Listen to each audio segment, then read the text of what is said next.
Hi guys, the review of Darling. 2010లో వచ్చిన ప్రభాస్ అన్న డార్లింగ్ సినిమా కాదు భయ్య. 2024లో వచ్చిన ప్రియదర్శి అన్న డార్లింగ్ మూవీ. సినిమా అయితే నాకు నచ్చింది భయ్య. సినిమాలో ప్లస్ అండ్ మైనస్ మాట్లాడుకుందాం.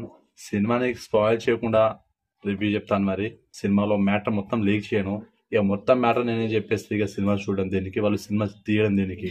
అందుకనే సినిమాని ఎక్కడ కూడా స్పాయిల్ చేయకుండా నాకు నచ్చిన పాయింట్స్ అయితే మీతో షేర్ చేసుకుంటాను. సో వీడియోని స్కిప్ చేయకుండా ఎండ్ వరకు అయితే చూడండి. అండ్ వీడియోని లైక్ చేయండి, సబ్స్క్రైబ్ చేసుకున్న వాళ్ళు వెంటనే సబ్స్క్రైబ్ చేసుకోండి. సో సినిమాకి డైరెక్టర్ అశ్విన్ రామ్, హీరోగా మన Priyadarshan and heroine Nabha Natesh. So సినిమా యొక్క మెయిన్ ప్లాట్ ఏంటంటే, చిన్నప్పటి నుంచి హీరో ఒక గోలు, పెళ్ళి అయ్యాక హనీమూన్ కి ప్యారిస్ పోవాలని. సో తర్వాత ఏం జరిగింది పెద్దయ్యాక అండ్ ఎలా గడిచింది తన లైఫ్. హీరోయిన్కి ఒక ప్రాబ్లం ఉంటుంది అయ్యా, అపరిచితుడిలా మారిపోతుంటది, దాని చుట్టూ తిరుగుతుంటది. సో పెళ్ళయ్యాక హీరోకి నరకం మామూలు ఉండదు, మరి వేరే లెవెల్ ఉంటుంది. పిచ్చ పిచ్చ కామెడీ ఉంటుంది భయ్య. నవ్వి నవ్వి కడుపుని వస్తుంది, ఇది మాత్రం పక్క.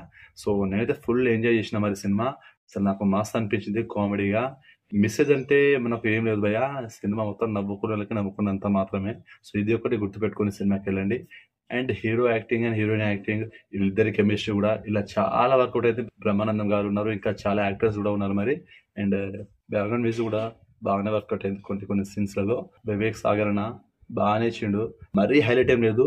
సో పర్వాలేదు అనిపించింది. మనకు కామెడీతో బాగా ఎంటర్టైన్ చేస్తారు, ఇది మాత్రం పక్క. సో సినిమాకి నా రేటింగ్ వచ్చేసి 3 స్టార్స్ అవుట్ ఆఫ్ 5 స్టార్స్. సినిమాని మీరు చూస్తే మీకు ఎలా అనిపిందో కామెంట్ చేయండి. నా రివ్యూ కనుక మీకు నచ్చినట్లయితే వీడియోని లైక్ చేయండి, షేర్ చేయండి అండ్ సబ్స్క్రైబ్ చేసుకోండి.